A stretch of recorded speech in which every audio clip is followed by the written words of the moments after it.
un bar-restaurante que estamos próximos a abrir. Esperemos se dé muy, muy pronto. Y bueno, para mí es un placer estar de lado acá con ustedes. Hoy vamos a hablar bastante, a tener un conversatorio bastante interesante con lo que es rones, vamos a hablar un poco del licores, coñac, mis redes sociales, que los dejo ahí para que me sigan, la que más utilizo, que es la única que pongo, que sería DavidWC16 en Instagram, y mi correo por cualquier tipo de contacto o lo que necesiten, pueden escribirme ahí, que sería davidvd-1109@hotmail.com. Ahora vamos a la introducción de una persona que para mí es un crack, un maestro, el señor Rafael Reyes. Cuéntame, Rafa. Oye, David, gracias por esas palabras. Bueno, saludos a todos nuevamente. Súper contento de verlos a todos conectados. Estamos viendo mucha gente que han repetido sesiones anteriores. Y bueno, muy contento de compartir esta última sesión con David. Bueno, los que no me conocen, Rafael Reyes, me podrán encontrar en las redes como Reyes on Cocktails. Licenciado en Administración Hotelera, con más de 15 años de experiencia en la industria de bares. Ganador de World Class en el 2011 para Benelux, los Países Bajos, y actualmente soy embajador regional para el Caribe y Centroamérica de viajeo, enfocándome justamente en lo que es el on-trade. El on-trade son todos ustedes, dueños de bares, bartenders, gerentes de bares, restaurantes y hoteles, y facilitador del instituto del Wine Spirit Education Trust y Business of Bars. Así que, David. Bien, Rafa, ¿qué tal si empezamos? Vamos a presentarles un poco lo que es Diageo Bar Academy. Creo que ya han tenido 8 sesiones aquí bastante interesantes donde le han explicado esto, pero no está de más decirle que somos el proveedor líder en entrenamiento de bares y restaurantes para el desarrollo, obviamente, de servicios y técnicas tanto de barra como de servicio al cliente como tal. ¿Ok? Tenemos redes sociales que ahorita vamos a ver un poco de ellas. Les vamos a explicar un poco la estructura del programa, de cómo funciona. Esto nos va a dar habilidades de servicio, habilidades de bebidas, gestión de bares y crecimiento personal, que es muy importante. Tenemos una base que para nosotros es fundamental, que sería Learning for Life. Learning for Life es quien nos retribuye a nosotros para tener a ustedes aquí prácticamente conectados, a la mayoría de ustedes. Ya hay Academy Essentials, que es lo que estamos dando hoy en día. Luego sigue Advanced, luego sigue los World Class Studios y la competencia World Class, que es donde todos queremos llegar. Una experiencia bastante interesante y muy bonita en realidad de vivir. Entonces, acompañando todo esto, pues tenemos lo que es Business of Bars, que sería un complemento para aquella persona que quiere gestionar algún bar, o es gerente, o en algún momento quiere empezar a tener su propio bar en el futuro, que es una idea bastante interesante y creo que muchos de nosotros queremos hacerlo. ¿Okay? El ecosistema de Diageo Academy se complementa de la siguiente manera: pues entrenamiento DBA face to face o cara a cara, que la verdad es el que yo disfruto un montón, que es el que hacemos normalmente. Webinarios o e-learning, como estamos haciendo actualmente. Tenemos redes sociales en donde tenemos que estar conectados uno con los otros. Si no se han conectado a lo que es diariobaracademy.com, por favor háganlo. Creo que va a ser una de las últimas veces que les recordemos esto, pero es un sitio prácticamente idóneo para que tengan toda esa información posible y a la mano, totalmente gratuita. Lo pueden encontrar en Facebook como Diageo Bar Academy, en Instagram como Diageo Bar Academy-LAC y en Twitter como Diageo Bar Ac. Bien, Rafa, ¿qué te parece si empezamos entonces con la guía esencial de rones? Señores, absolutamente. Vamos allá. Antes de todo vamos a hablar, como lo dije hace un poco, vamos a hablar de rones, vamos a hablar de licores, vamos a hablar de coñac. Les tengo una sorpresilla ahí al final que va a estar bastante interesante. Y Rafa tiene algo que decirnos al final que va a ser muy, muy impactante. Así que les espero que todos se mantengan tuneados hasta el final y que nos sigan hasta la última diapositiva, que va a estar bastante interesante y es únicamente para ustedes. Así que ya saben. Bien, Rafa, vamos a empezar con el ron. Señores, vamos a hablar un poco del ron, una bebida que nosotros disfrutamos un montón. Aquí en América somos productores de ron a masas bastante grandes. Ahora, ¿qué es el ron? Vamos a hablar un poco. Recuerden que esto es una guía básica de lo que es el ron, que es una bebida alcohólica elaborada a partir de la caña de azúcar o de las melazas por fermentación como tal, o cualquier derivado de la caña de azúcar. Bien, vamos a hablar un poco de la historia. ¿Por qué? Porque la caña no es originalmente de Centroamérica, ni de América como tal, que son los países más productores de ron. Ahorita vamos a hablar un poco de eso. La caña de azúcar viene originalmente del Pacífico Sur, en Asia.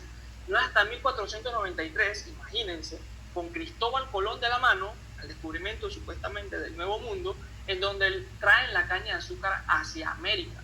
Entonces, no es hasta 1950 en Barbados donde en realidad se produce o se destila por primera vez la caña de azúcar, dándole como nombre Ron Bullón. ¿Qué era Ron Bullón en ese entonces? Pues Ron Bullón significaba o tenía la idea de ser un tumulto de muchas personas o personas celebrando en alegría. Esto se acortó a ron y en español pues ron. Países como Cuba, República Dominicana, Puerto Rico, Jamaica, Venezuela, son países que figuran como algunos de los países productores más emblemáticos en el tema del ron. Muchos de nosotros pues estamos conectados de estos países. Bueno, no sé si habrá alguien de Jamaica, pero si hay alguien de Jamaica, bienvenido igual y se entiende, pues perfecto. La materia prima obviamente será la caña de azúcar y cualquier producto relacionado con la caña de azúcar. Bien, entonces vamos a hablar un poco de lo que es denominación de origen. Este tema lo vamos a tocar muy interesante, va a ser bastante tocado el día de hoy porque vamos a hablar de mucha denominación de origen, que creo que ya les habrá hablado Héctor y César un poco en las clases anteriores de un poco de qué era lo que era denominación de origen como tal, pero no está de más repetirlo. En este caso, pues el ron, algunos rones contienen denominación de origen o tienen denominación de origen, pero otros no. ¿Qué quiere decir denominación de origen? Que el producto tiene que estar, la materia prima tiene que ser del lugar, tiene que ser añejado y producido en el lugar, ¿ok? Y solamente se puede hacer en ese lugar como tal. Eso es lo que sería denominación de origen a ciencia cierta. Ahora les voy a explicar algunos ejemplos de cómo sería una denominación de origen un poco más específica. En el caso del ron, recuerde que algunos tienen, otros no, la mayoría en realidad no tienen. Entonces, el proceso de producción del ron, bastante interesante, creo que César y Héctor les habrán hablado un poco de lo que era el proceso de producción, pues es muy parecido a lo que hemos hecho en las clases anteriores. En este caso, pues utilizamos la caña de azúcar. Bien, con la caña de azúcar, ¿qué obtenemos? Esto lo vamos a moler. No sé cómo le conocen ustedes a el jugo de la caña en sus países. Aquí en Panamá se le conoce como guarapo. Déjame en el chat a ver ahora cuando acabemos esto qué tal o cómo se le dice en tu país al jugo de la caña. O simplemente el jugo de caña, pues aquí se conoce como guarapo. Que a mí me encanta, la verdad. Es un jugo que me encanta un montón. Entonces, esto podemos añadirlo al tanque de fermentación. Añadimos levadura. Y obviamente lo que tenemos es el mosto fermentado. Ahora, no es el único proceso que podemos utilizar para hacer ron. Podemos utilizar la melaza. ¿Qué es la melaza? Sería prácticamente la reducción de lo que es cuando se hace el azúcar, que es lo que tenemos aquí arriba. Al hacer azúcar obtenemos esa reducción que sería la melaza. Bien, la melaza contiene en realidad de un 5 a 7% de azúcar. Esto podemos agregarlo directamente al tanque de fermentación o podemos añadir agua para diluirlo. Recuerden que la melaza es bastante espesa. Entonces, podemos diluirlo y se añade igual de la misma forma, pues, fermentación y levaduras y obviamente tenemos fermentación. Luego de esto pasamos a la destilación, que vamos a utilizar dos tipos de alambique. Vamos a utilizar un alambique de destilación continua o un alambique tradicional de cobre. Esto va a depender de cada ron o de qué producto en realidad quiera la casa ronera. Recuerdan que César les habló un poco de cómo eran los destilados. Pues les explico un poco qué es lo que nos da el alambique tradicional y qué es lo que nos da el alambique de columna. ¿Por qué? Porque el alambique de columna nos da notas un poco más sutiles en ese aspecto, notas un poco más alcohólicas y sabores alcohólicos mucho más fuertes o mucho más acentuados. En el caso del alambique tradicional de cobre, tenemos sabores un poco más suaves y una nota alcohólica un poco más baja. Entonces, luego de esto pasamos al filtrado o añejamiento.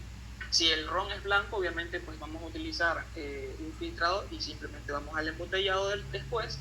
Si no, pues vamos a una barrica y se añeja por determinado tiempo, pero ahorita vamos a ver. Entonces, podemos endulzar o añadir o quitar color. Eso va a depender también de qué es lo que quiera el maestro ronero en ese aspecto. Podemos añadir ciertos ingredientes que nos van a quitar o nos van a dar cosas al momento del producto final. Bien, sabor y aroma del ron. Los rones más comunes, okay, los más comunes que tenemos actualmente sería el ron blanco, que tiene sabores más ligeros y sutiles, bien, muy parecidos a lo que vendría siendo el vodka, tiene una similitud bastante interesante. Lo normal es que se utilice alambiques de destilación continua. En el ron añejo, que es lo que la mayoría de nosotros, pues, la mayoría le gusta, en mi caso es así, pues muestra colores y sabores derivados de su maduración en las barricas de roble.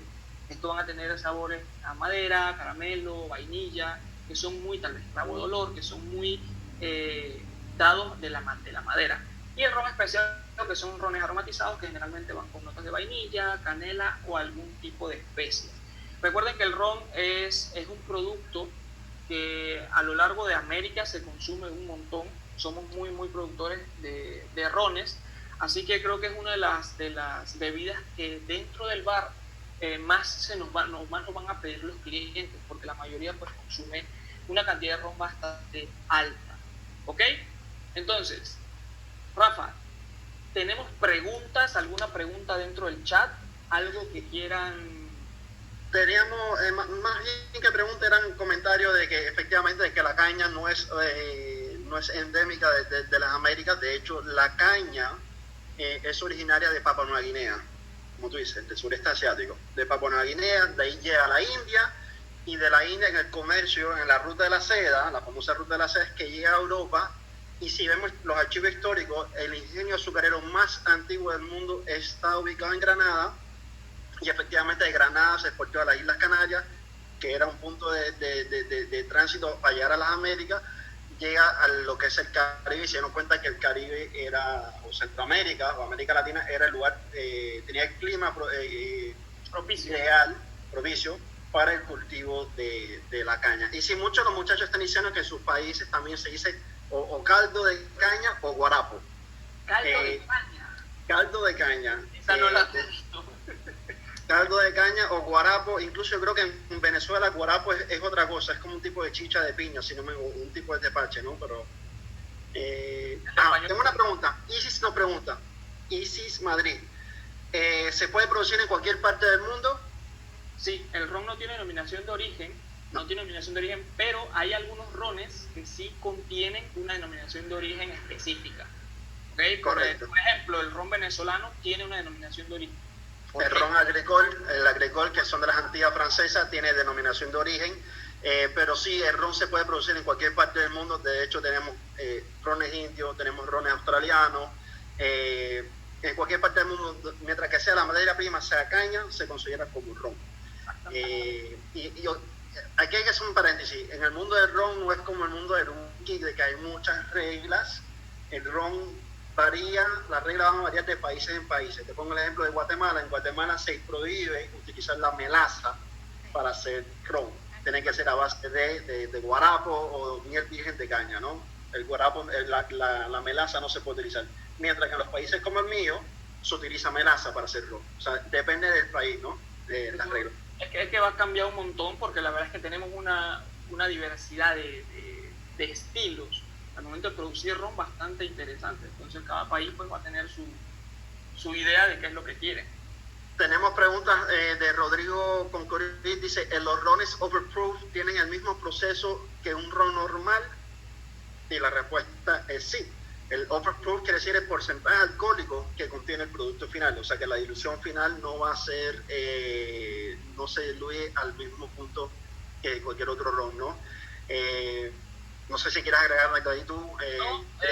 Al final el proceso es el mismo. Recuerdo las palabras del maestro Figueroa hace unos cuantos días, donde decía que se habían reunido hace unos cuantos años una cantidad de maestros roneros, y lo que encontraron en común era que prácticamente el ron era destilado de caña y poco más.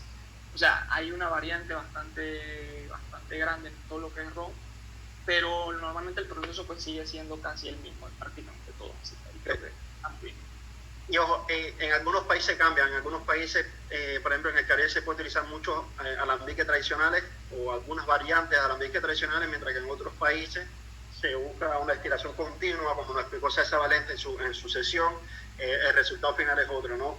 Pero las leyes van a cambiar de isla en isla, de país en país. Y yo creo que se responde un poco a la pregunta de Renato, que dice, ¿qué tan cierto es que se puede clasificar el ron de acuerdo a la materia prima, sea zumo de caña o melaza? De nuevo, depende de los países. En algunos países de por ley tiene que ser caña, o sea, de jugo de caña o guarapo, y en otros países de por ley tiene que ser melaza. ¿Okay? Va a cambiar de país en país. O sea, resumiendo, creo que sí, se puede clasificar así. Tenemos ahí, ¿qué más? Muchachos, si quieren más, tenemos el Q&A, 12 preguntas. A la gente, eso está bien. Ok, una pregunta, ¿cuánto tiempo se puede añejar un ron? Una pregunta anónima. Hombre, un ron eso va a depender del maestro ronero, de qué es lo que quiera dentro de su producto.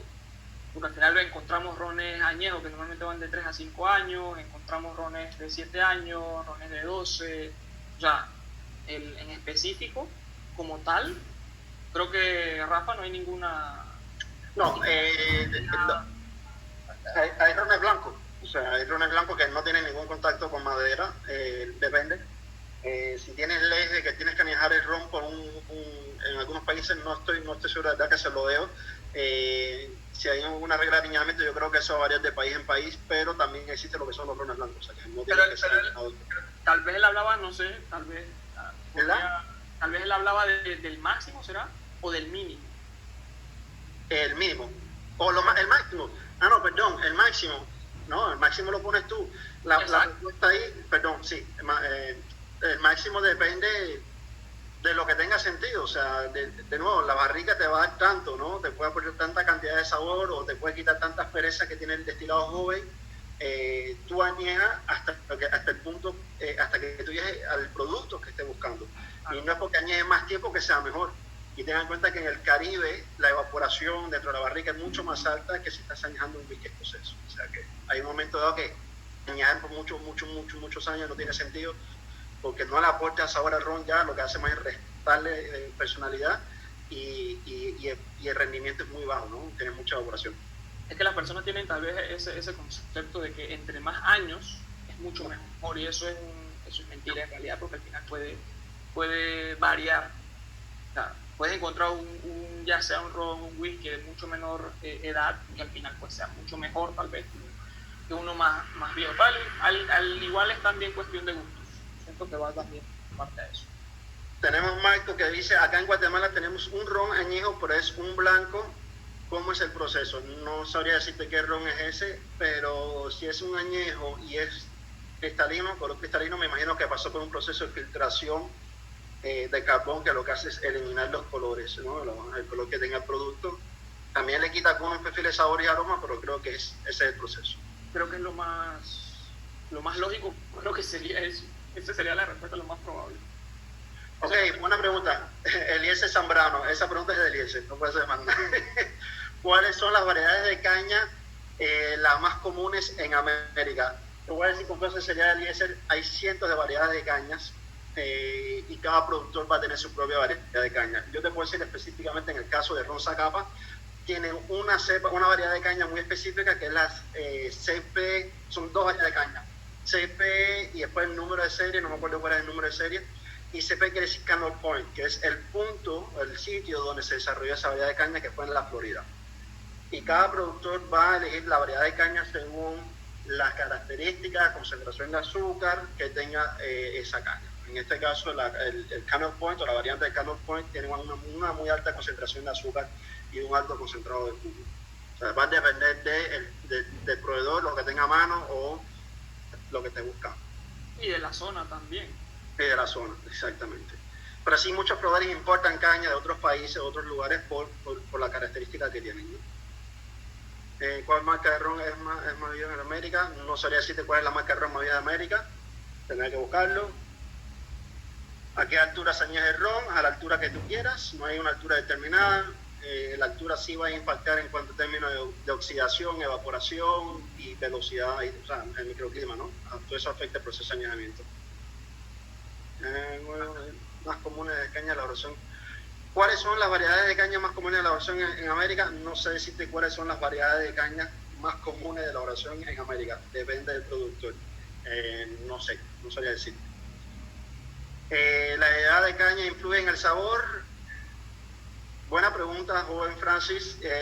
Yo creo que aquí, David, la edad de la caña lo que va a influir, impactar no tanto en el sabor, sino en el rendimiento que tenga la caña. Si una caña que ya está muy madura o una caña que está verde, no sé si han comido caña verde alguna vez, alguno de ustedes. No saca el tema que tiene jugo. No tiene jugo y no está tan dulce, o sea, no ha madurado, es lo mismo que una fruta. Es lo mismo que si fuese a hacer vino con una uva que no esté madura. No te va a rendir igual, no vas a sacar el 100% del provecho. La edad va a depender de la variedad de la caña. Claro, que hay algunas que y donde se cultiva. Exacto, hay unas que demoran muy poco en crecer y otras que pues, un poco más. Sí. Un añejo, eso puede ser un añejo, verdaderamente. No tiene que ser añejo. ¿Tiempo mínimo de barrica, tiempo mínimo de países son iguales? No son iguales los tiempos mínimos de barrica en países. Va a cambiar de país en país. De nuevo, las leyes cambian de país en país. Yo creo que de ahí vamos a lanzar las preguntas tuyas y las demás las iremos respondiendo poco a poco. Yo creo que se repiten muchas preguntas. Entonces, tenemos una pregunta ahora para ustedes y la vamos a lanzar ahora. David, ¿la ves? Las veo. Bien, tenemos dos preguntas con respecto a lo que hemos hablado de ron. Una, ¿cuáles son los 3 tipos de rones más comunes que conocemos? Claros, oscuros, picantes, blanco, añejado y especiado, picante, añejado y dulces, especiados, dulces y oscuros. Bien, la primera pregunta. La segunda sería, ¿cuál es la materia prima del ron? ¿Verduras, papas, centenos o la caña de azúcar? Le damos un tiempillo ahí. Vamos a dar unos segunditos. Que respondan. De momento, están viendo la pregunta porque no veo que nadie esté respondiendo. Ok. ¿Tienes? Vamos a hacer una cosa. ¿Tú estás viendo las preguntas, David? Yo las estoy viendo. Lánzala de nuevo a ver si... Vamos a lanzarla de nuevo, a ver si ahora sí. Ahora ok, sí. Ya están respondiendo, ahora sí. Vamos, que suba eso. Queremos todos los 350 que respondan. Son 2 preguntas, recuerden.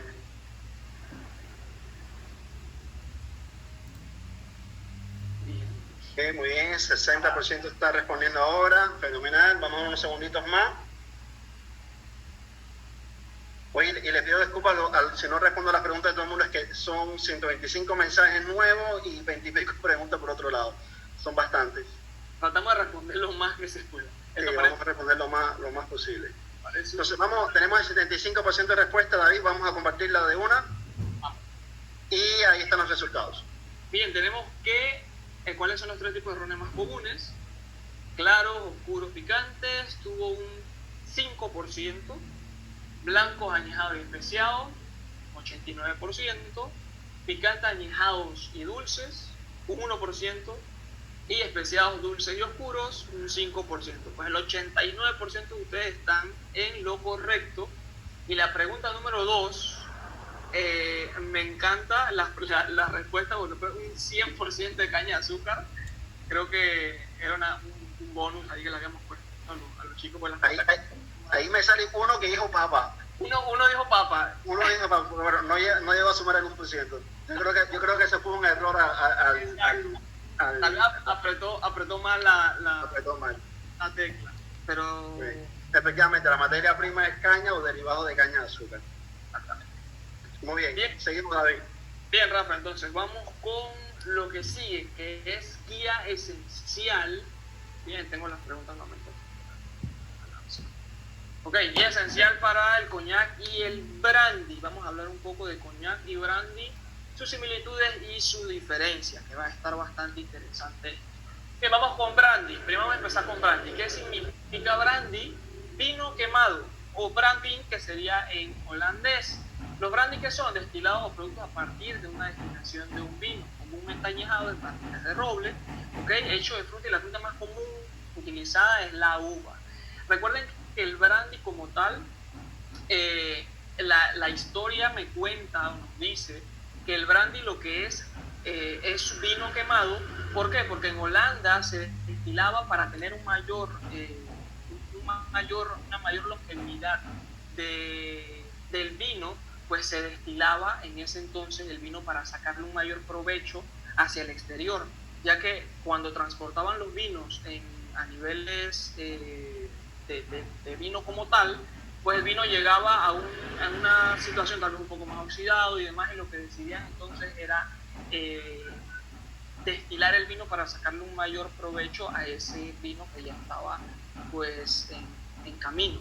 Entonces, tipos de brandy, los brandy más comunes como tal, estamos hablando del coñac, ahorita vamos a hablar un poco, armagnac, brandy de Jerez, que es muy conocido para nosotros dentro de la coctelería, y la materia prima, que serían las frutas, ya puede ser cualquier tipo de fruta, normalmente siempre manzana y demás, o las uvas, que sería principalmente la Ugni Blanc, en el tema del coñac. Ahora, el brandy no tiene una denominación de origen, el brandy lo podemos hacer en cualquier parte del mundo. Sin embargo, el coñac sí tiene una denominación de origen marcada, que ahorita vamos a hablar un poco de ella.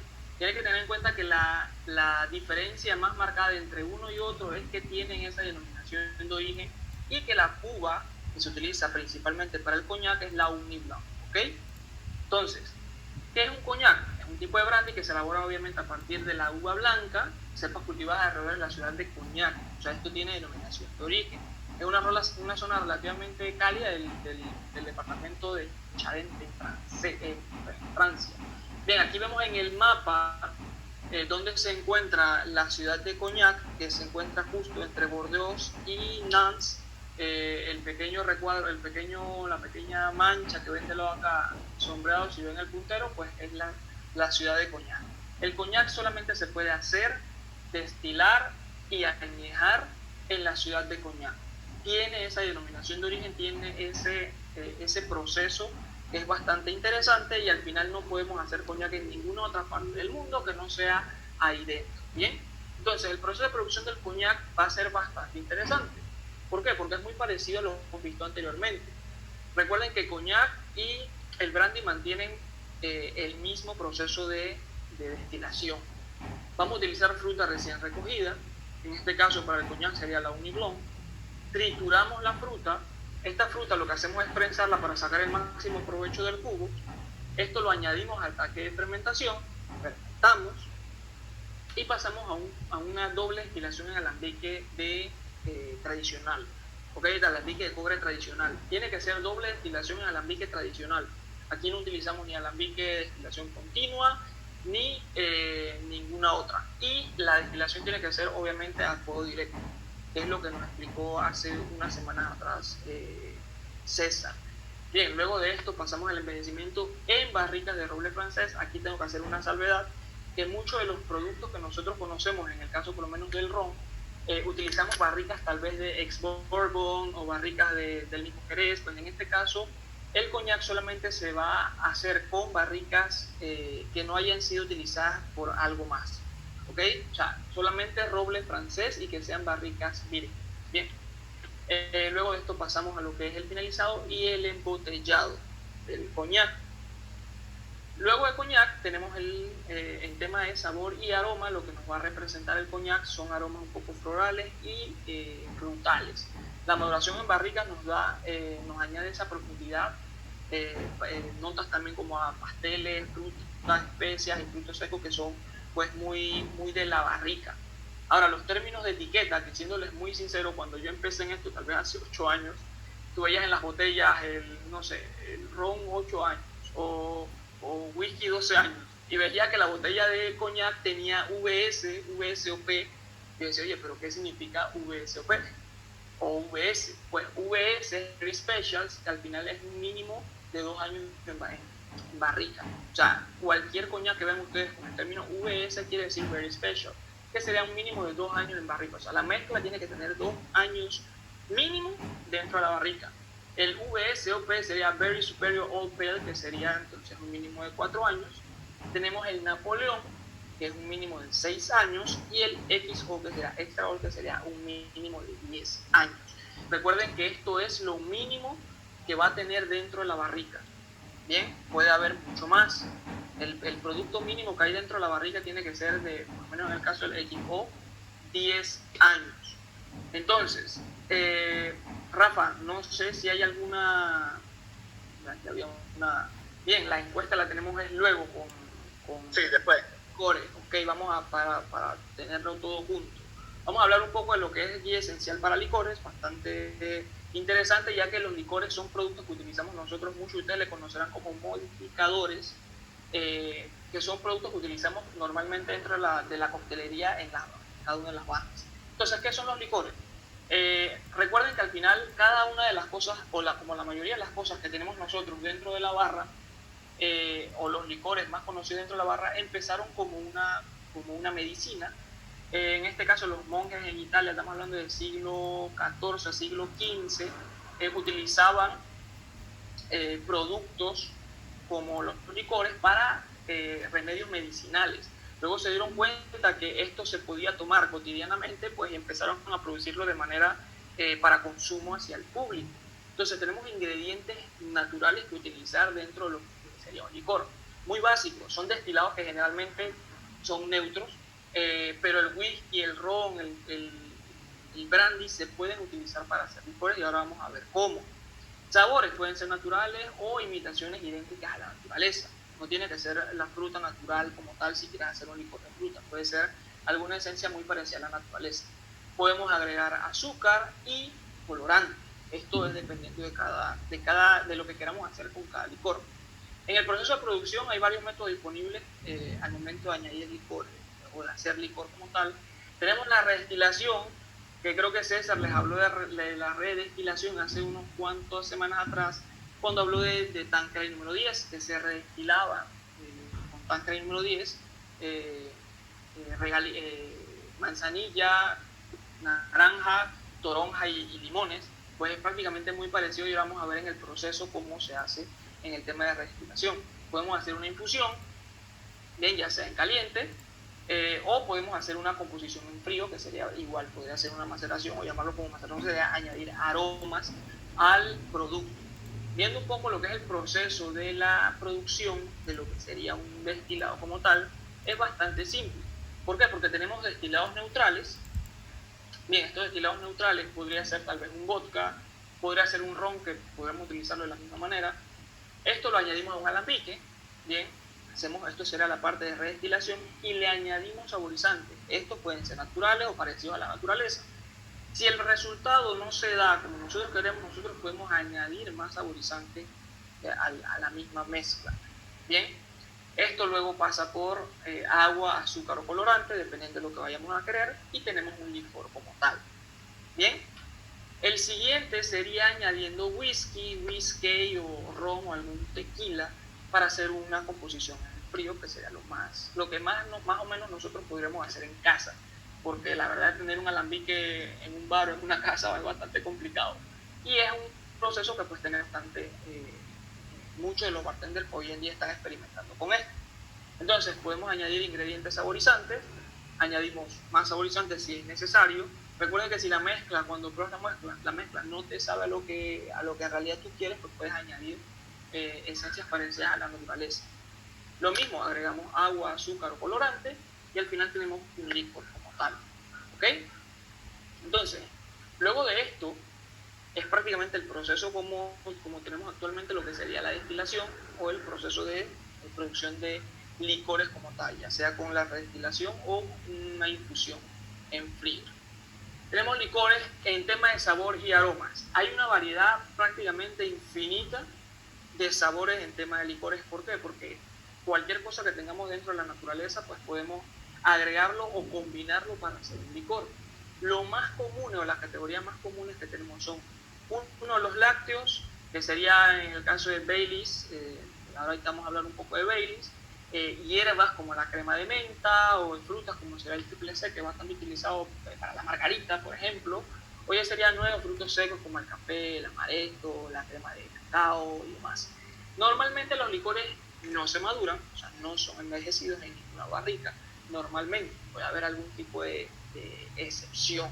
¿Bien? Entonces, Baileys Irish Cream. Desde 1974 fue creada la receta, aunque se demoraron 3 años en crear la receta estable de lo que era Baileys en ese entonces. O sea, imagínense, de 1971 hasta el 74 haciendo una receta para que quedara lo que tomamos hoy en día. Así que imagínense el proceso que hay detrás de eso o la historia que conlleva el estar detrás de una botella como lo es Baileys. Así que cuando la vean la próxima digan, oye, ahí se trabajó bastante, con 3 años de trabajo. Ingredientes.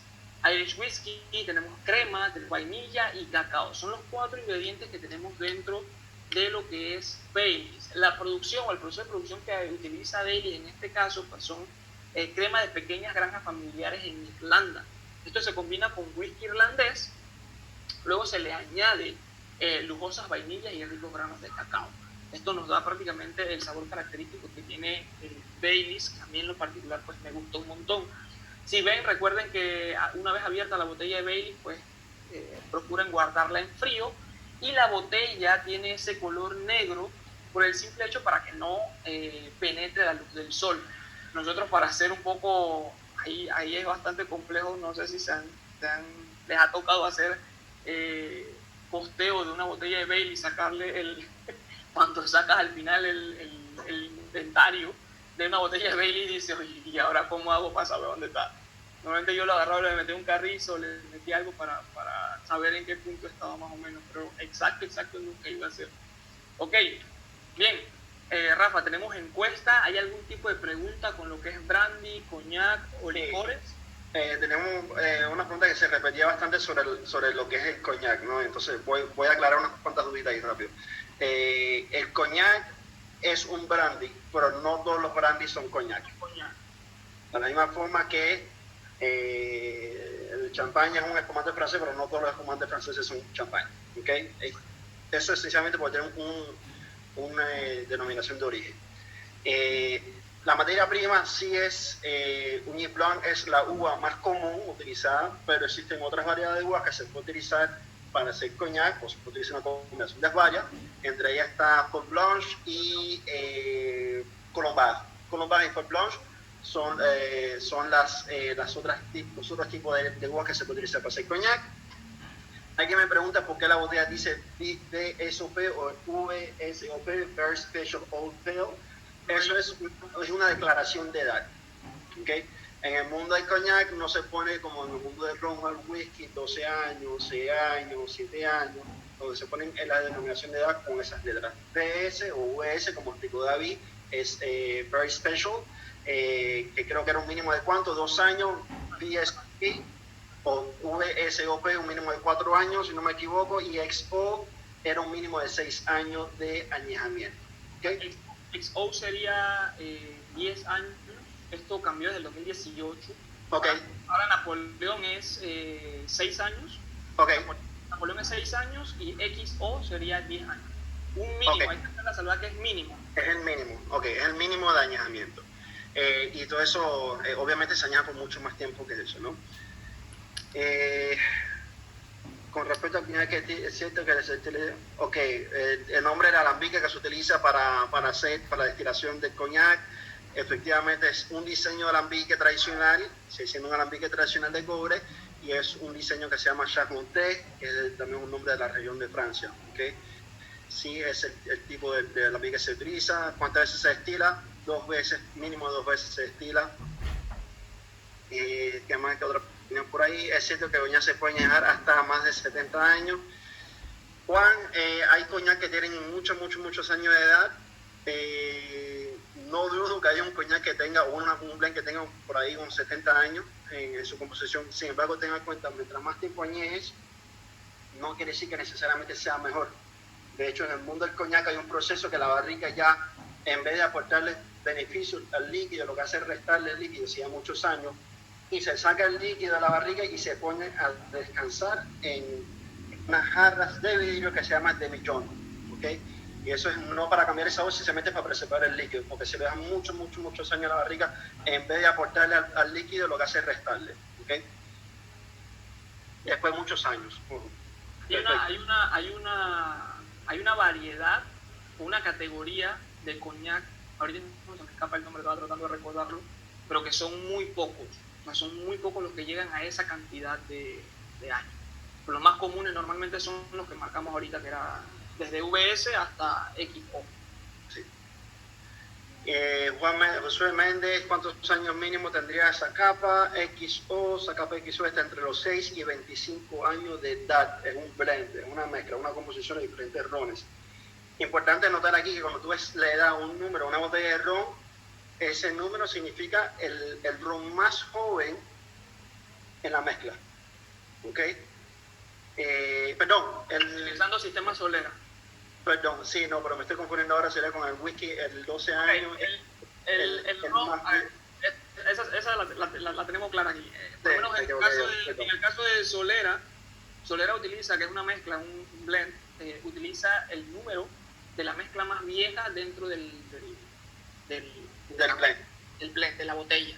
En el caso del whisky es al revés. Sería la mezcla más joven, y en el caso del coñac, pues lo mismo igual. Sería la mezcla más joven dentro de la botella. O sea, ves tal vez 23 años, pues 23 años si es sistema Solera. Ojo, esto es sistema Solera. Bajo sistema Solera, pues quiere decir que el producto más viejo de esa botella pues tiene 23 años. De ahí para abajo. Correcto. No, es eso. O sea, en ron es eso. Se pone el age statement del más viejo, mientras el whisky es el más joven en esa mezcla. ¿Sí? Sí. Ok. Vamos a lanzar la... Ok, espérate, tenemos otra pregunta aquí en el otro lado. Coñac solo una vez. Las barricas de coñac se añejan... Las barricas en las que se añeja el coñac se usan solo una vez o se vuelven a usar nuevamente después de su primer uso. Hasta donde tengo entendido, se vuelve a reutilizar hasta que la barrica sea exhausta. Incluso las barricas después se venden a otras industrias, ¿no? Al ron, por ejemplo. Con Zacapa y quiso bien añadido en barrica de coñac. De eso se respondió. Una pregunta aquí muy buena de Robinson Norato, dice: ¿cuál es la diferencia entre cremas y licores? Bien, la concentración de azúcar que tiene la crema va a ser mucho más grande. Los licores contienen una concentración de azúcar mucho más baja que la crema. Es prácticamente la diferencia más... la diferencia entre una y otra. La concentración de azúcar. La crema tiene una concentración de azúcar mucho más alta que el licor como tal. Tenemos otra pregunta de Eliezer. Rafa y David, ¿cuáles son sus licores favoritos y por qué? El mío es el Chartreuse verde. Tiene 55% de alcohol, pero la concentración de azúcar es alta, sigue siendo un licor. David, ¿cuál es el tuyo? Hombre, licor favorito, creo que más que todo por un cóctel que me encanta, que es la margarita. Pues hago una margarita con hombre, se me escapa el nombre ahorita. Cointreau, Gramanier. Gramanier, muy bien. Gramanier. Que a base de coñac. Exacto. Creo que lo que me aporta es que es a base de coñac, casualmente. Creo que lo que me aporta Gramanier dentro de ese cóctel está Eliezer. Mira, cuando pase todo esto, nos tomamos una margarita de esas con Gramanier, que va a estar muy buena. Así que sería Gramanier. Ok, señor Rafael, ¿solo se puede utilizar esas 3 clases de uva o puede ser de cualquier otra uva? Tengo entendido que solamente esas 3 variedades de uva y la más común es la Ugni Blanc, Elvis. Ok.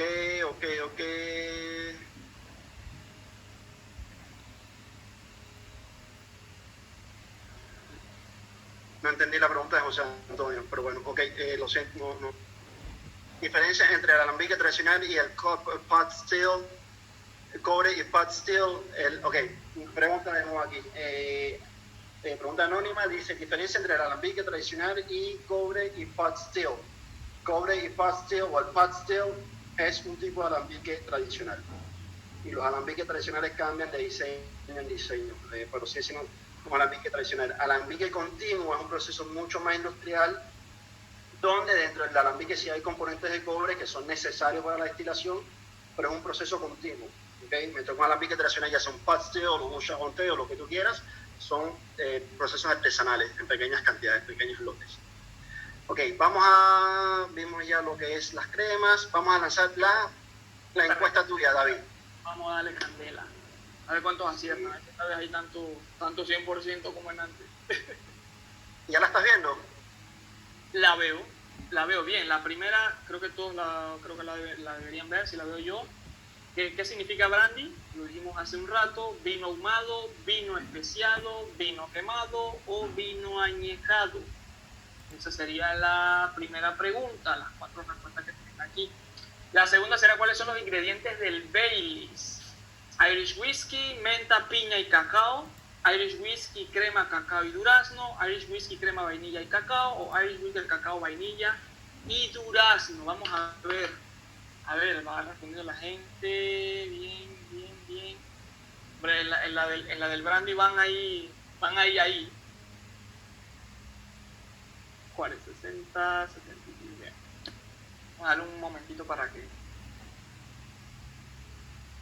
que responda la gran mayoría.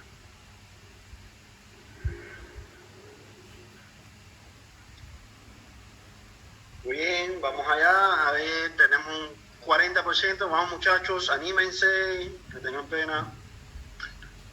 Sin pena, aquí no se ve quién responde mal. Es cuestión de responder. Al final estamos para seguir aprendiendo, y si se equivocan, pues se corrige y se acabó. No hay ningún tipo de problema.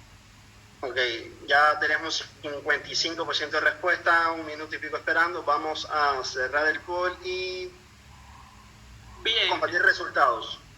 Me dicen ¿qué significa el brandy? Un 14% me dice que vino ahumado, un 8% que vino especiado, un 55% que vino quemado y un 23% vino añejado. Recuerden que brandy o branding significa vino quemado, que es el origen de la palabra. Vino quemado, señores. Así que ahí el otro 45% es vino quemado, el 55% estuvo bien. ¿Cuáles son los ingredientes del Baileys? Y mira que esta era la pregunta que más, cuando la lanzamos, Rafa, que yo dije, bueno, en esta puede que fallen, que sea la más complicada, porque que se acuerden está difícil. Y mira que tuvieron un 92%, que era Irish Whiskey, crema, Baileys, crema, vainilla y cacao. Esa es la respuesta correcta. Un 4% me dijo que cacao, vainilla, durazno y Irish Whiskey. No, ni siquiera puse Irish Whiskey. El 2% Irish Whiskey, crema, cacao y durazno. Y uno puso que whisky, Irish Whiskey, menta, piña y cacao. Oye, me encantaría que tuviera piña, pero no lleva piña. Yo creo que acaba de crear una receta sí, interesante para una variante nueva de Baileys. Esto sería un After Eight tropical por la piña. Sería un Baileys bastante interesante aquí Oye, aquí en Panamá, con la piña de acá de Chorrera es... Ay,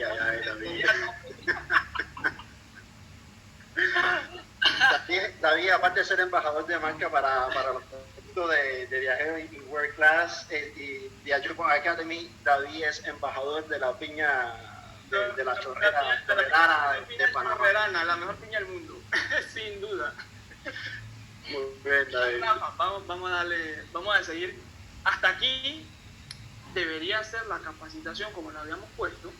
Aquí debería ser la charla de hoy, pero no podíamos dejar por fuera un destilado que sin duda para mí es uno de mis favoritos, junto con el whisky, y es, lo ponemos, el tequila. El tequila no podía faltar en esto, o sea, es un invitado especial que tenemos la tarde de hoy. El tequila no podía ser ausente en esta sesión. Teníamos 9 sesiones y no hablar de tequila sería malo. Entonces vamos a hablarle un poco del tequila. Tequila, que es un destilado a partir del agave azul. Vamos a hablar ahora un poco de lo que es el agave azul, originario de México lindo y querido, en el cual se ha convertido en un emblema del país, obviamente, en el mundo. Hablándole un poco de la historia muy básica en la que se cuenta de lo que es el tequila, es lo que vamos a hablar un poco del origen. Si se dan cuenta en la imagen, pues tengo a la diosa Mayahuel. Se habla de que es la diosa del agave. En ese entonces cuenta la historia de que habían indígenas en México dentro de una tormenta o pasando por una tormenta en una plantación de agave. Los tipos se meten dentro de una cueva, ven que cae un rayo dentro de encima de una de las piñas del agave o de la planta del agave, partiéndola prácticamente en trozos y quemándola. Esto ellos se lo llevan hacia la cueva y se dan cuenta que es dulce. Obviamente el agave tiene una cantidad de azúcar bastante importante, entonces se dan cuenta que es dulce y empiezan a consumir esto. Ahora, no es hasta la llegada de los españoles nuevamente en 1493, donde en realidad empiezan a destilar lo que es el tequila como lo conocemos hoy en día.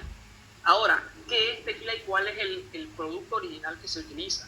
Debe ser el agave tequilana Weber azul para hacer tequila. En México hay alrededor de 13 o 14, si no me equivoco. Hace como 2 años estuve en Plaza Garibaldi, que hay un museo de tequila y el mezcal, y creo que habían 13 o 14 tequilas totalmente, agaves totalmente diferentes. El que se utiliza para el tequila es el tequilana Weber azul, ningún otro. Vamos a hablar un poco del jimador, figura emblemática en México, porque no hay de otra, figura emblemática en México. Es una ocupación tradicional, algo que viene de generación en generación. En México el jimador es una de las personas más importantes al momento de lo que es producción del tequila, sino la más importante. ¿Por qué? Porque la piña no se queda como la vemos así en la tequilana Weber, como está de lado acá, sino que queda como la tiene el jimador de lado acá. Él utiliza la jima, que es una especie de coa, creo que el coa se le conoce en la mayoría de los lugares, para quitar todas las pencas que tiene la piña.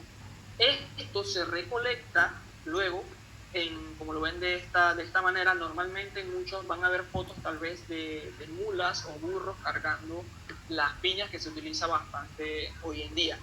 El tequila como tal, creo que es el proceso o el destilado a nivel global que creo que más mano de obra humana utiliza. ¿Por qué? Porque no se ha industrializado como lo hacen la mayoría de los destilados a nivel global. Y ahora se van a dar cuenta por qué. ¿Por qué? Porque el jimador lo que hace es pelar una por una la piña. O sea, no hay ninguna máquina que lo haga. Tiene que esta persona hacerlo a diario. Entonces, estas piñas se parten dependiendo de lo que quiera la casa tequilera, a la mitad o a 4/4 o en 6/6, eso va a depender. Ahora, el tequila tiene un punto bastante importante que tiene, y es una denominación de origen. Ojo, la denominación de origen no es a nivel nacional, porque mucha gente me dice, no, el tequila es de México. No, el tequila es de 5 zonas exclusivas, y ni siquiera las 5 zonas al completo, porque son solamente sectores de alguna de las zonas, las cuales son Tamaulipas, Michoacán, Guanajuato, Jalisco y Nayarit. ¿Okay? Serían las 5 zonas tequileras de México: Nayarit, Guanajuato, Tamaulipas, Jalisco y Michoacán. Serían las 5 zonas tequileras de México, ¿okay? Donde Jalisco es la que más compone de destilerías. Ahora vamos a ver un poco el proceso de producción. El proceso de producción ahorita mismo en tequila, recuerden, pasando a la imagen anterior, la piña, para que quede más o menos de este tamaño, si se dan cuenta es un camión y hay unas cuantas ahí bastante grandes. La maduración de la piña normalmente va de 5 a 12 años. Esto va a depender de cada piña, y ahora vamos a hablar un poco de eso, de cómo es la recolecta como tal, dependiendo de cada casa tequilera. Pero es de 5 a 12 años. Ahora, el tequila se produce en 2 maneras, o hay 2 tipos prácticamente de tequila: el 100% agave azul y el mixto. Entonces vamos a ver un proceso donde les voy a explicar el mixto y el 100% agave azul. ¿Okay? Bien, lo primero que tenemos es el agave. Luego que tenemos el agave, el jimador lo que hace es pelar la fruta, la piña, para que quede de esta manera. Esto se parte y se lleva a cocer. Va a depender de cada casa tequilera el tiempo de cocción entre una de las piñas, y la cantidad obviamente que quieras de cocción entre una y la otra. Esto pasa luego a molienda, la molienda para sacar el jugo, así como hicimos con la caña en el ron. ¿Recuerdan con el ron? Bueno, así mismo. Y esto se agrega a un tanque de fermentación, añadimos levadura, y esto es lo que sería un agave 100%, un tequila 100% agave azul. Bien, ahora nosotros podemos añadir agua, podemos añadir fuentes externas, opcionales, no sería obviamente el agave. Pues normalmente el tequila mixto es 51% agave azul y el otro 49% es otra cosa. O sea, es cualquier cosa como tal. Fibras de agave, que sería ya opcional. Hay que tener en cuenta que el agave creo que es una de las... el agave y el tequila es uno de los productos de los destilados más trending a lo que estamos hoy actualmente. ¿Por qué? Por el tema de tal vez el reciclaje y la reutilización. Porque en México el agave, si no es el emblema, si no es el emblema nacional en tema de fruta, pues está muy cerca de serlo. Por el simple hecho que lo que sale aquí, el bagazo que sale de la molienda, luego nosotros sacar el jugo, ese bagazo se utiliza para muchas cosas, para rellenar sillones, para hacer agujas, para hacer hilos.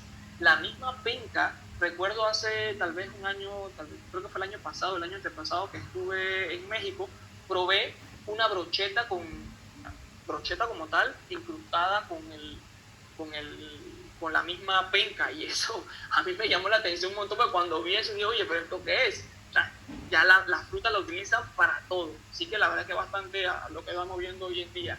Luego de esto pasamos a lo que es la destilación, que puede hacerse en un alambique tradicional de cobre o en un alambique de destilación continua.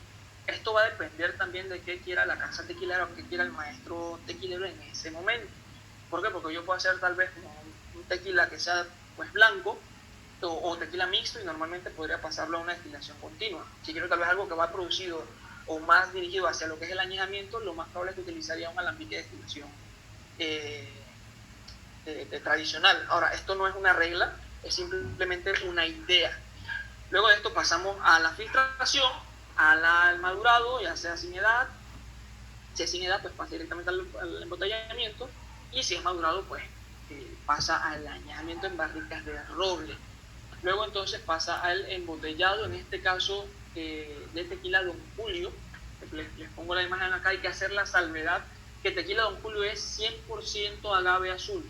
¿Okay? Lo pongo acá simplemente como ejemplo, pero es un tequila 100% agave azul, o sea que sería hasta el primer paso donde le pico. Luego cuando se le agrega azúcar de fuente externa y demás, pues ya sería un 51% agave azul. David, una pregunta, entonces para aclarar eso bien, ahí donde tú tienes puesto tu mouse dice, a la derecha dice azúcar de fuentes externas opcional, no es agave. Eso quiere decir que si le echamos otras fuentes de azúcares que no fuese de agave, quiere decir que es un tequila mixto. Tequila mixto, exactamente. Un tequila mixto que no es un tequila, que por lo tanto no puede ser 100% agave. En la etiqueta jamás puede decir entonces 100% agave azul. Okay. Sería un tequila mixto de un 51%, que sería normalmente el porcentaje. Bien, vamos a hablar un poco de sabor y aroma del tequila, porque normalmente cuando hablamos de un tequila joven que no envejece, pues tiene un aroma muy distintivo a lo que es el alambique, que normalmente siempre va a ser herbáceo y especiado. Esas notas un poco a pimienta, un poco a notas un poco cítricas, tal vez en algunos, pues lo que vamos a encontrar normalmente en algunos de los... Recuerden que es un ejemplo o un recuerdo bastante vago de lo que no es que te vas a ver al 100% ahí, porque es muy falso en eso en realidad. Entonces, a medida de que madura, muchas de las características del agave pues sustituyen sabores de las barricas. Entonces vamos a tener sabores en barricas, clavo de olor, vainilla, caramelo. Ahora vamos a ver un poco algunos de los tequilas que tienen este tipo de notas. En términos de etiquetado, tenemos el blanco o el silver, ¿okay? Que sería un sin requisito de envejecimiento, bastante, es lo que normalmente conocemos como tequila blanco. El joven o oro gold, que sería sin necesidad de envejecimiento, pero con un añadido de color. En el reposado tiene que ser un mínimo de 2 meses en roble. El añejado sería mínimo de 1 año en barricas de roble, y el extrañejo, que sería un mínimo de 3 años en barricas de roble. ¿Okay? Sería sin añejamiento, el otro se le agrega de color, 2 meses, 1 año y 3 años. Sería el tiempo específico en el que podemos añejar tequila. Ahora, si nosotros hablamos de tequila, tenemos que hablar de Don Julio. O sea, hablar de tequila y no hablar de Don Julio es mentira. Entonces vamos a hablar un poco de lo que sería tequila Don Julio y su historia. Bien, empezamos porque Don Julio comienza su viaje en tequila desde 1942. Ahora, cuando uno normalmente piensa en una persona que tiene una tequilera o que tiene una productora de whisky o lo que sea en ese momento, siempre tenemos o tendemos a ver a personas que son pudientes o que tienen una cantidad de dinero pues bastante grande pues para soportar esto. Pues Don Julio no era ese caso. Don Julio era una persona bastante humilde, pero que tenía una pasión interesante por el tequila de una manera única. Ahora, este señor pide prácticamente un préstamo la historia cuenta que va donde un tipo le dice, oye, mira, tengo este proyecto, así, así, así, así, y el hombre le dice, oye, ¿y con qué lo vas a hacer? Y él le contesta con el dinero que tú te vas a dar. Bendita inversión que hizo ese hombre en esa época. ¿Por qué? Porque Julio se ha convertido a día de hoy en el tequila prácticamente número 1 a nivel global. Ahora, si se dan cuenta, la botella tiene una forma bastante diferente a lo que es la de las botellas. ¿Por qué la botella es de esa manera? Don Julio era tan servicial en lo que hacía y tan pasionista que el señor decidió pedir botellas mucho más chatas, hablándolo en términos coloquiales, o botellas un poco más pequeñas. ¿Para qué? Para ver a la cara a sus invitados. Imagínense o sea, que la razón de tu botella sea esa.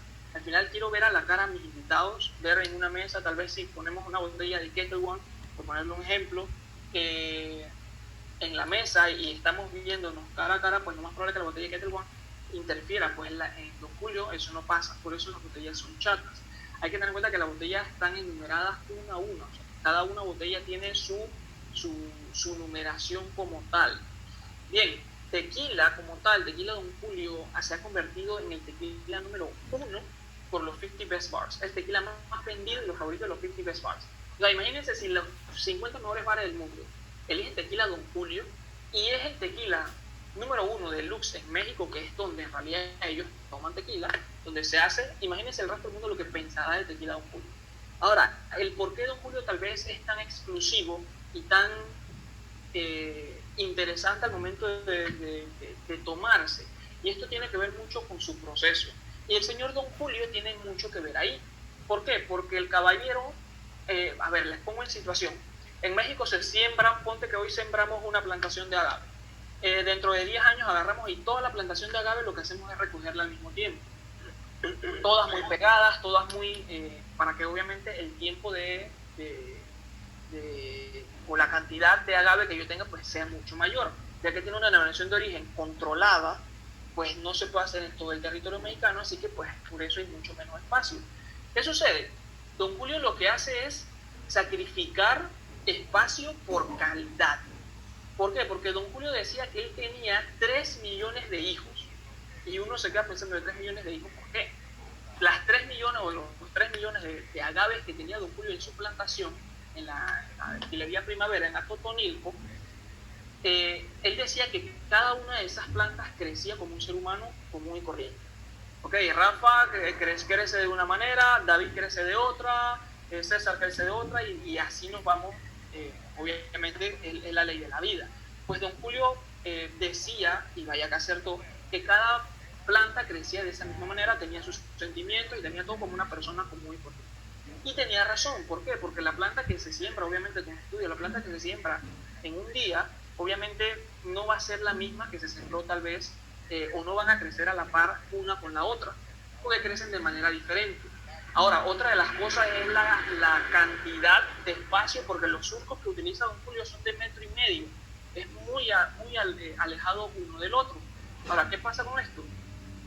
La planta, lo que quería Don Julio es que la planta se abriese de la manera correcta para poder, para que ella se desarrollara correctamente a su máximo nivel, y no que la planta una con otra se chocaran al momento de crecer y no pudiesen desarrollarse de la manera que él necesitaba para tener la calidad de tequila que tiene el tequila Don Julio hoy. Entonces, vemos que es un tequila que tiene un proceso bastante interesante, bastante complejo al momento de la obtención de su agave, porque sacrifica calidad, bueno, sacrifica cantidad versus calidad. O sea, por calidad tenemos menos agave, pero mucha mejor calidad. Ahora, un cóctel que a mí me fascina, que me encanta, y creo que ya lo respondí con Eliezer, que en este caso pues sería tal vez una Tommy Margarita. Yo le agrego el tema del Grand Marnier. se los dejo de lado acá. Creo que es una de los destilados o de los cócteles con Don Julio Blanco más emblemáticos que podemos hacer, y la verdad es que tiene un sabor súper bueno. Vamos a hablar un poco del tequila Don Julio reposado, que sería un añejado por 8 meses. Tiene sabores a durazno, vainilla, canela, y tiene un acabado bastante sedoso y cálido. Un cóctel que podría recomendarle yo con Don Julio reposado pues sería Paloma. Está bastante bien para el clima que tenemos nosotros en América Latina, pues está bastante bien, y sobre todo aquí en Panamá, que está está caluroso, está bastante caluroso. Y el que más me gusta a mí, creo que mi cóctel con añejo es una delicia. El añejo tiene 18 meses añejado, con notas a caramelo y miel, con un final ligeramente bastante especiado. Un old fashion, un añejo old fashion, creo que es lo que va muy, muy bien con tequila Don Julio añejo. Bien, entonces, Rafa, hay encuesta sobre tequila y tenemos preguntas, pero me imagino que en el chat habrán alguna que otra pregunta para responder. Vamos a ver. Tenemos varias preguntas. Tenemos una anónima que dice, ¿cómo podemos saber cuándo un tequila es mixto? Ok, en la etiqueta, bien, tengo por aquí, tengo la botella de Don Julio Blanco. En la etiqueta, no sé si se aprecia, Rafa. Creo que acércalo un poco más a la pantalla. Ahí. Por ahí está. Bueno, por aquí está 100% agave azul.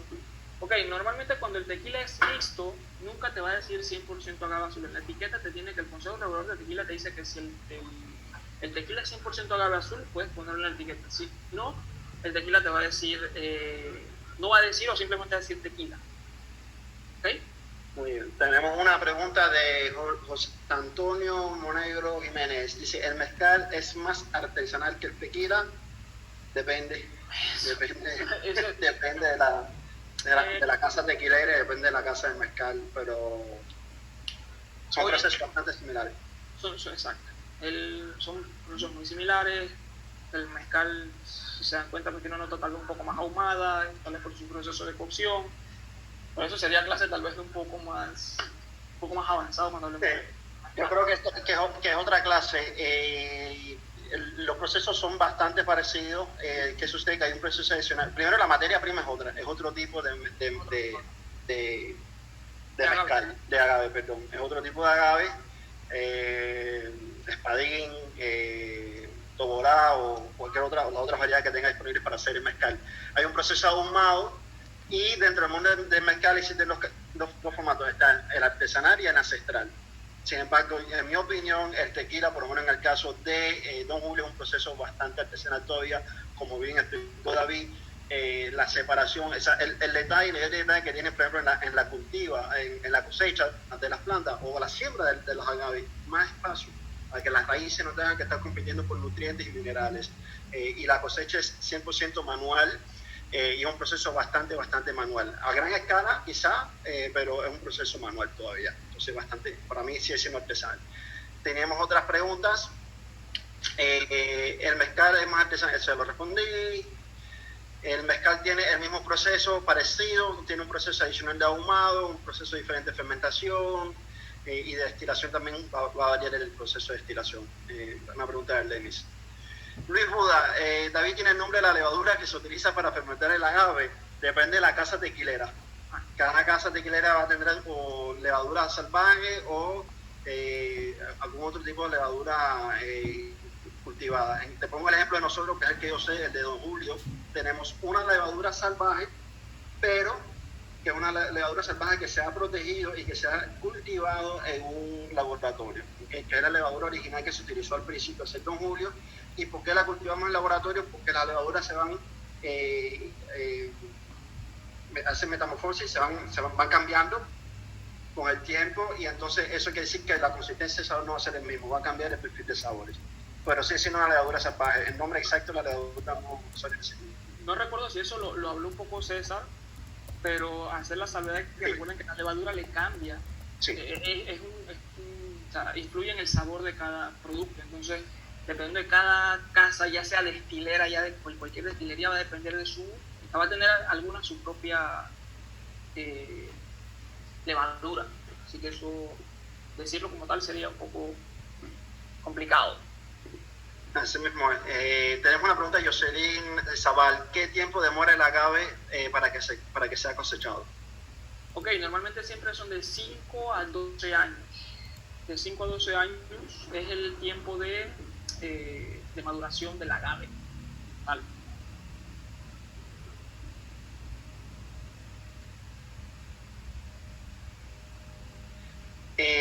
Ok, muy bien. Tenemos, a ver, guía PTY, ¿cómo le agregan color al tequila joven? Típicamente eso es con caramelo, con colorante artificial, son tequilas. Típicamente los jóvenes mixtos no hay ningún proceso de añadimiento porque se volvería muy costoso para ellos. Entonces el color es artificial. Ok, la diferencia entre tequila y mezcal, yo creo que la respondimos ya, David. ¿Por qué la botella de Don Julio? Ok, ¿por qué la botella de Don Julio 1942 es diferente al resto? O sea, mencionaste que las demás botellas son chicas y la de 1942 es grande. Esta botella de 1942, si se dan cuenta, es bastante alta. Es la única que mantiene esa idea. Y es por la... a ver, vamos a ver si vamos hacia atrás. Si ven creo que es lo más fácil de ejemplificar, y es por la planta del agave, por donde les dije que había consumido la brocheta. Si se dan cuenta, aquí tiene esa forma muy parecida a lo que es la botella de 1942. Es por una planta o por una hoja, o planta, por una hoja de agave. Es por eso que es la botella de 1942. Muy bien. ¿Tiene algo más? Ronnie Román pregunta qué cosa es el Don Julio 70. Bien, Don Julio 70 es esto que tienes en pantalla, que sería un tequila, ya estoy con el ron, que sería un tequila añejo, pero que ha sido filtrado en carbono activado. Obviamente el tema, como lo hablamos hace un rato, del carbono activado, tiene o te quita muchos sabores también, pero te elimina el color a ciencia cierta. Entonces es un proceso que se está utilizando bastante hoy en día. El tema de a los rones, a los tequilas añejados, pues utilizarle ese proceso. Pero Don Julio 70 fue el primero en eso. Haciendo ahí, creo que te puedo mostrar algo que tengo acá, que es algo que lo más probable llegue a sus países muy pronto, que es un reposado que sería pero con el mismo proceso, que sería un reposado blanco. Entonces esto, pues, para coctelería, según mismo Enrique de Colza, es bastante interesante. Ya lo he probado, es una delicia, pero se está utilizando bastante el tema del filtrarlo en carbono activo. Sería lo que es Don Julio 70. Y vale la pena recalcar aquí que este es el primer tequila en el mundo añejado cristalino, ¿no? Y aquí lo que Enrique quiso hacer, que es el maestro tequilero, quiso combinar lo mejor de ambos mundos, ¿no? O sea, la redondez y suavidad de un tequila añejo, como el tequila añejo que tenemos 18 meses, pero que tenga todavía un poquitico de esas especies, esos aromas cítricos y versatilidad que tiene un blanco, ¿no? Entonces, él logró hacer ese balance haciendo el proceso de carbón filtración a través de carbón, que no solamente quita el color, pero también cambia un poco los perfiles de sabores y aromas. ¿Qué cambia? ¿Se dan cuenta las personas cuando prueban uno y prueban el otro, saben que es diferente, pero es un añejo? Sí, y de hecho tú lo hueles y se identifica todavía los aromas de la barrica, ¿no? De la ex barrica del whisky americano. Tenemos una pregunta de Robinson. ¿La NOM o norma de origen mexicana ayuda también a regular los 100% blancos y mixtos? ¿La norma? ¿Será el consejo del CRT? Sí, yo lo que tengo entendido es que es el consejo del CRT, efectivamente. El consejo de regulador del tequila, no la norma, no sé lo que es la norma. Bueno, que ellos son los que te dictaminan al momento de decir cuál es 100%, cuál es 51%, pues obviamente al igual que son los encargados de la denominación de origen, pues asumo que no podrías mentir dentro de una botella. Habría que probar y demostrar que tu tequila es 100% agave azul. Y a eso a lo que se refiere Robinson en esa pregunta. Tenemos aquí una de Galaxy A10, dice, sobre todo el mezcal son derivados del tequila, y la respuesta es no son derivados del tequila. Son destilados diferentes, cada uno en su propia categoría. Materia prima diferente para el sotol, materia prima diferente para el mezcal y materia prima diferente para el tequila. Aunque el WCT considera que el tequila es un mezcal, pero que no todos los mezcales sean tequila. Como el coñac. Exacto. Como el coñac, tal cual. Ok, vamos a lanzar las preguntas tuyas porque son demasiadas para poder responder ahora, y estamos ya 20 minutos sobre el tiempo. Aquí, gracias a todos muchachos por cierto por enviar sus preguntas. Nos gustaría contestarla a todos, pero va a ser complicadito, creo, son muchas. No quedaré más ya hasta las 6 de la tarde, creo. Vamos a lanzar la próxima pregunta, David, la última ronda de preguntas, la tienes en pantalla. Bien, pregunta, ¿cuáles son las zonas tequileras de México? Y las respuestas que les puse son Jalisco, Guanajuato, Monterrey y Puebla. Jalisco, Nayarit, Michoacán, Guanajuato y Tamaulipas. Jalisco, Michoacán, Tamaulipas, Toluca y Cancún. Interesante. ¿En qué año comenzó su viaje el señor Don Julio? 1903, 1994, 1952 o 1942. Bien, vamos a darle un tiempo para que responda. La primera pregunta creo que es también la más compleja. En la segunda tiene que haberle quedado bastante bien claro con el tema de Don Julio. Okay. Ya tenemos un 50, llevamos casi un minuto de encuesta. Vamos a pasar a la respuesta. Tenemos 60% de respuesta, así que vamos allá. Share results, ahí están las pantallas. Bien, me dice que la primera respuesta, la que era Jalisco, Guanajuato, Monterrey y Puebla, un 23%.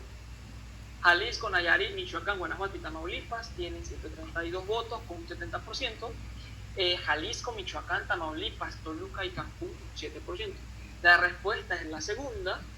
Ahí parece que hubo confusión bastante con la primera. Ese 23%, pues la respuesta es la número 2.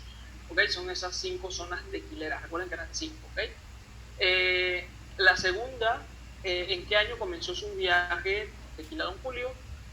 Un 79% me dijo 1942, bien, o un 11%, en el 52, un 1%, una persona en el 94 y un 10% que en 1903, imagínate. Todavía faltaba algo que no había ni nacido Don Julio. Muy bien, entonces la mayoría están correctos en la pregunta 1 y en la pregunta número 2. Fenomenal. Vamos a seguir, David. Bien, vamos a seguir. A ver, esto por acá. Y para nosotros ha sido un placer. Los voy a dejar con esta imagen de Don Julio. Cuando tienes pasión, lo tienes todo. Hemos pasado junto a ustedes 9 semanas muy, muy interesantes. Antes que todo, agradecerle a uno y cada una de las personas que estuvieron conectándose en todo este tiempo. Esta frase que les pongo aquí creo que es una frase que nos representa mucho de nosotros. Cuando tienes pasión lo tienes todo. Mantenemos siempre una pasión por lo que hacemos. Cada uno de ustedes que está aquí, las 300 y pico de personas que se conectaron hoy, saben que tienen pasión por lo que hacen y lo que han hecho alrededor de todo este tiempo.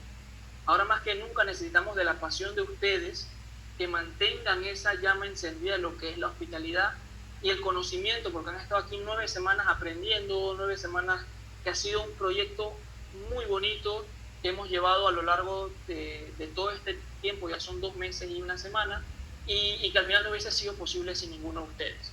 Entonces les exhorto a que sigan de esa manera. Creo que muchos de ustedes pues tendrán ese potencial para seguir mucho más adelante, y con pasión, créanme que van a tener una y cada una de las cosas que se propongan en el mundo de la hospitalidad. Así que, Rafa, creo que podemos... Vamos, antes que se nos vaya la gente, que se nos van todos. La sorpresa, porque tenemos una sorpresa, mi gente.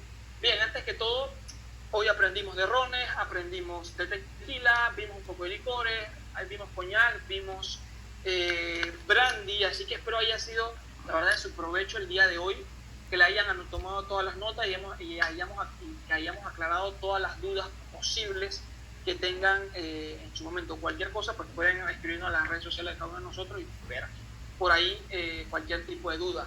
Vamos con la sorpresa, Rafa. Antes que todo, recuerden el ecosistema de Diageo Pro Academy, todo lo que es el e-learning, redes sociales, el boletín, las redes sociales, y pueden registrarse en diageoproacademy.com. Tanqueray Challenge, Rafa. Vamos con... Ok. Antes de que se me desconecten todos, por favor, 5